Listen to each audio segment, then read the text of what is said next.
On a tous déjà visité un site web comme ça, avec des caractères chelous là. Quand on tombe sur ce genre de site, on voit directement qu'il y a un problème quelque part.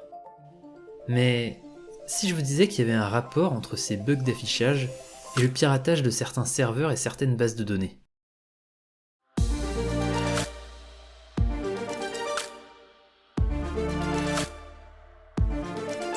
Là comme ça, vous voyez probablement pas pourquoi il y a un lien entre ces deux éléments. D'ailleurs, c'est complètement normal, parce que c'est un bug assez compliqué, mais qui a eu un impact de fou à une certaine époque, et qui continue d'en avoir un petit peu aujourd'hui. Et on reviendra sur comment ces serveurs ont été piratés un tout petit peu plus tard. Et de toute façon, pour vraiment comprendre cette faille-là, il faut d'abord comprendre pourquoi est-ce qu'on a ce bug d'affichage sur ce site.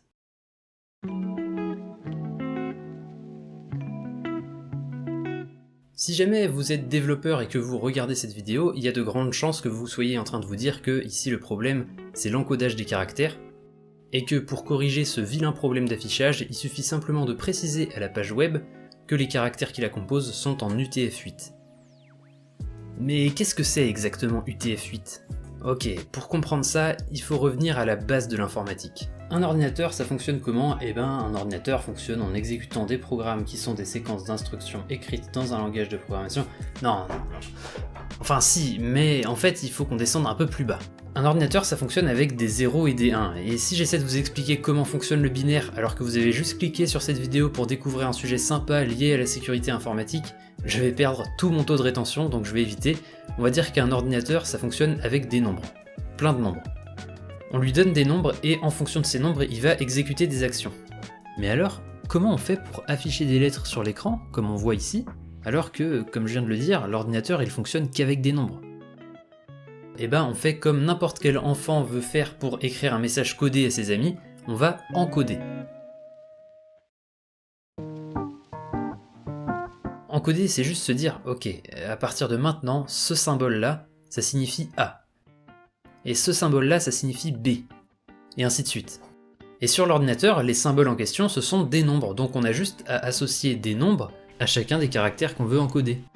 Et c'est comme ça qu'est née la table ASCII. On va associer les 128 premiers nombres à un caractère. Par exemple, le A majuscule, ce sera 65. Et on va même représenter les chiffres, c'est-à-dire que si on veut inscrire dans la mémoire de l'ordinateur le symbole du chiffre 4, eh ben on va devoir y inscrire le nombre 52. Donc c'est super, avec ASCII on peut représenter tout un tas de caractères sur l'ordinateur alors que l'ordinateur ne fonctionne qu'avec des nombres, mais il y a deux problèmes qui vont intervenir très vite. Déjà pour aller de 0 à 127 comme le fait ASCII, eh ben on a besoin de 7 bits. Sauf qu'un ordinateur moderne, il stocke sur 8 bits, c'est le fameux octet. Donc si tu veux stocker un caractère ASCII, qui normalement pèse 7 bits, tu vas devoir le faire sur 8 bits, et donc tu perds 1 bit, ce qui est énorme. Ça veut dire qu'un texte de 8000 caractères va peser 8 kilooctets, alors qu'en théorie, il devrait peser 7 kilooctets. Ça c'est pour le premier problème, et le deuxième, ils sont où les accents là ? Non parce que là, les Anglais, ils ont absolument pas pensé au public européen. Laissez-nous utiliser nos accents. Bon, l'avantage c'est qu'on peut utiliser le premier problème pour résoudre le deuxième problème. Si on utilise le bit supplémentaire pour stocker plus de symboles, dont par exemple les caractères accentués, eh ben on résout les deux problèmes à la fois. Et de la même manière que quand vous ajoutez un chiffre sur un cadenas à code, eh ben vous multipliez en fait par 10 le nombre de possibilités, c'est-à-dire que là par exemple ce cadenas il va de 0 à 999, ce qui fait 1000 possibilités. Si j'ajoute un chiffre à côté, il va de 0 à 9999, on a donc 10 000 possibilités, soit bien 10 fois plus. Et bah de la même façon, en ajoutant un bit supplémentaire, on a 2 fois plus de caractères, c'est-à-dire qu'on passe de 128 à 256. Pourquoi 2 fois plus et pas 10 fois plus ? Tout simplement parce que tout à l'heure, l'exemple du cadenas, le cadenas il fonctionne en base 10, avec des nombres qui vont de 0 à 9, alors que l'ordinateur il est en base 2 avec seulement des 0 et des 1. Et donc effectivement c'est ce qu'on va faire, on va utiliser les 128 caractères ajoutés par le bit supplémentaire pour stocker plein de nouveaux caractères, dont les accents, et donc tout le monde est content. Non ?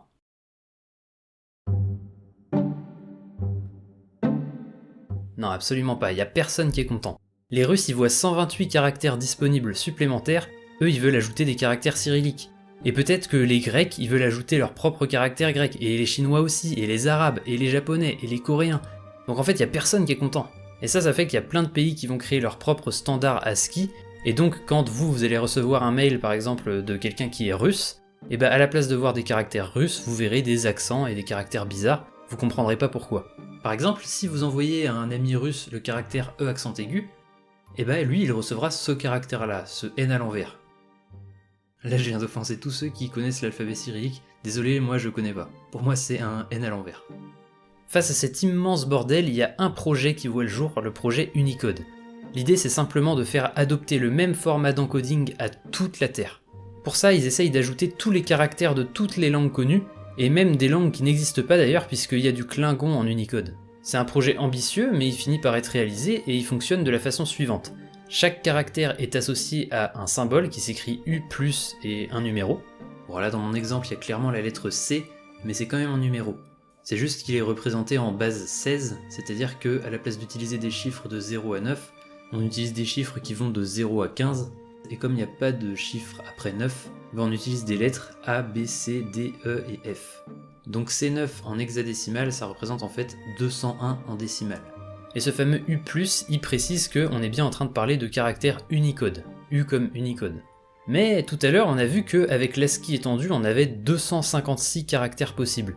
Mais c'est pas avec 256 symboles qu'on va pouvoir faire un Unicode complet, donc comment est-ce qu'ils ont fait ? Et bien une première idée, ça peut être que, à la place de stocker chaque symbole sur 8 bits, on va les stocker sur 16 bits.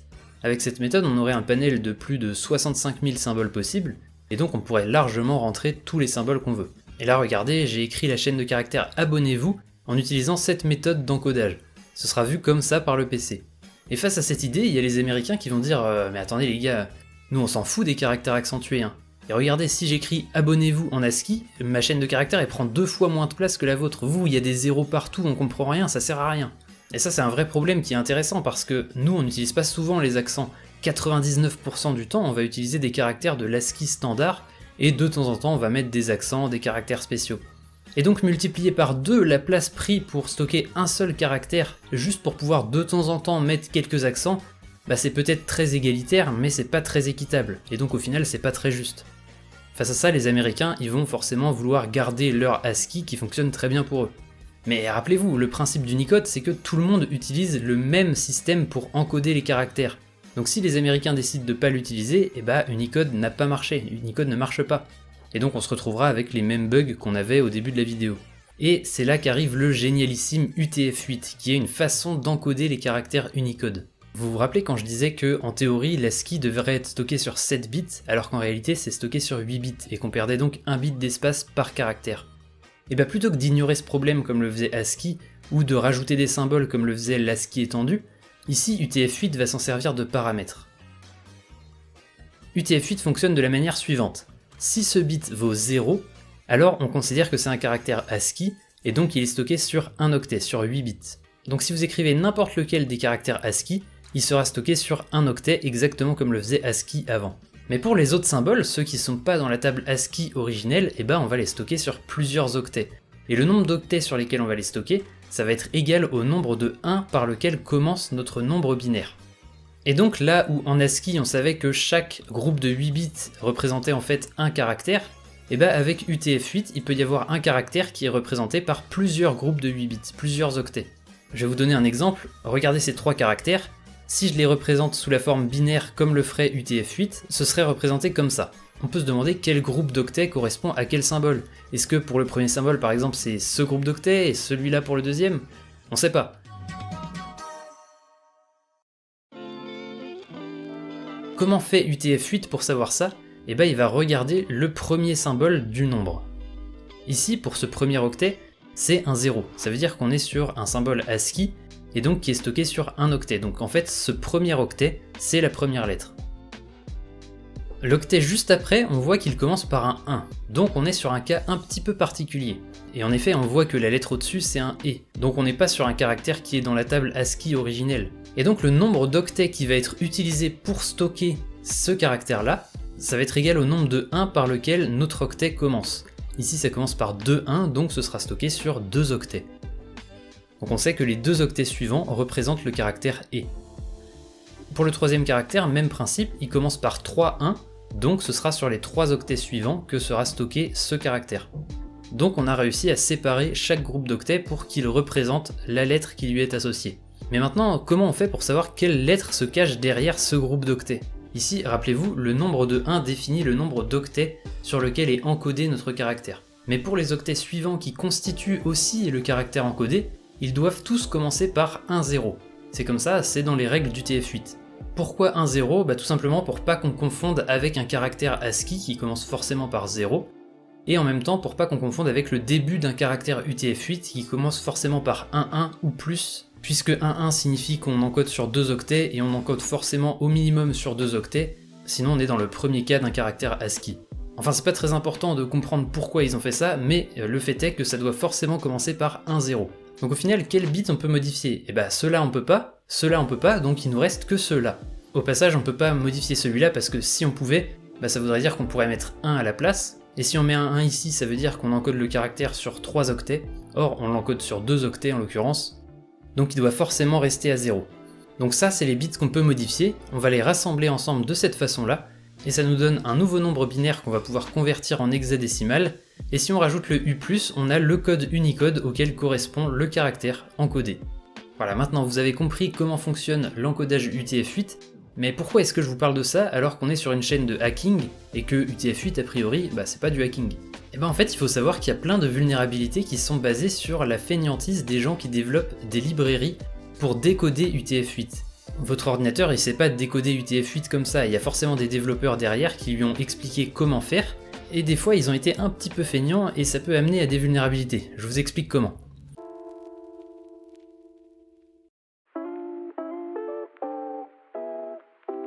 Déjà, il faut comprendre qu'en UTF-8, il y a des situations qui sont pas possibles. Si je prends par exemple cette séquence de bits, elle est pas possible en UTF-8. Pourquoi ? Parce qu'ici, on a 2-1 qui nous indique qu'on a un caractère qui est encodé sur 2 octets, sauf que le deuxième octet commence par 0-0. On a vu tout à l'heure que la suite des octets qui constituaient notre caractère encodé doivent tous commencer par 1-0. Sauf que là, on commence par 0-0, donc est-ce qu'on est sur un caractère ASCII ou est-ce qu'on est sur un caractère UTF-8 ? On sait pas. Donc d'après la norme UTF-8, cette entrée n'est pas valide, ce n'est pas un UTF-8 valide. Donc comment ça devrait être décodé en UTF-8 ? Ça devrait être décodé en caractère invalide, le fameux petit carré avec un point d'interrogation dedans. Ça c'est la vraie manière dont ça doit être décodé si jamais on fait de l'UTF-8, mais il y a une autre manière. On peut très bien se dire que, ok, c'est peut-être de l'UTF-8 mal formé, mais on comprend ce que la personne a voulu dire. Je veux dire, il n'y a pas besoin explicitement que ce soit écrit 1-0 au début du deuxième mot. On sait que le mot fait 2 octets de toute façon, c'est précisé ici. Le deuxième, il commence pas par 1-0 comme ça devrait normalement commencer, mais c'est pas grave, on va juste ignorer ce passage-là. On rassemble comme tout à l'heure tous les bits qui sont libres et on convertit en hexadécimal et ça nous donne ce caractère, le caractère /. Et donc on a décodé un caractère qui normalement ne devrait pas être décodé. Et ça amène à des vulnérabilités. Je vous explique pourquoi. Imaginons que vous soyez en train de développer un serveur web et que sur ce serveur web vous avez une partie qui va faire un contrôle des entrées utilisateurs, pour vérifier qu'il ne rentre pas n'importe quoi. Donc vous allez avoir une partie de votre code qui va essayer de vérifier si un utilisateur a rentré par exemple le caractère /. Si ce bout de code il utilise une librairie qui est bien faite, il va traduire cette séquence d'octets en le petit carré là qui représente le symbole introuvable. Et donc il va se dire il n'y a pas de caractère / dans cette chaîne de caractères donc elle n'est pas dangereuse. Et il va renvoyer cette chaîne-là à la partie applicative qui va effectuer des traitements. Mais si la partie applicative, elle utilise une librairie qui n'est pas bien faite, et qui va essayer de décoder malgré tout un caractère, et qui va retrouver donc, comme on l'a vu tout à l'heure, le caractère /. Félicitations, vous avez réussi à contourner un système de sécurité, et ça donne lieu à des CVE assez incroyables comme celle-ci par exemple, qui permet de faire du directory traversal sur les serveurs 2IS. Et cette vulnérabilité, elle est maligne, parce que regardez, tout à l'heure, on avait un problème à cause de notre deuxième octet qui ne commençait pas par 1-0. Dans cette vulnérabilité, on fait tout simplement commencer cet octet par 1-0, et on a un code UTF-8 qui semble être valide. En réalité, il l'est pas parce qu'on n'a pas le droit d'avoir que des zéros sur la partie de gauche. Mais comme la manière dont UTF-8 est décodé est mal faite, ça fonctionne. Et ça donne donc un /. Voilà, c'est une CVE qui est assez vieille, mais ça a été exploité beaucoup plus récemment sur Zoom, l'application qui permet de faire des visioconférences. Mais ça, ce sera l'objet d'une prochaine vidéo que je vous mets ici si elle est déjà sortie. Et si elle n'est pas encore sortie, vous pouvez regarder la vidéo juste en dessous dans laquelle je vous parle de quelqu'un qui a réussi à trouver un bug sur Steam pour pouvoir payer ses jeux au prix qu'il voulait.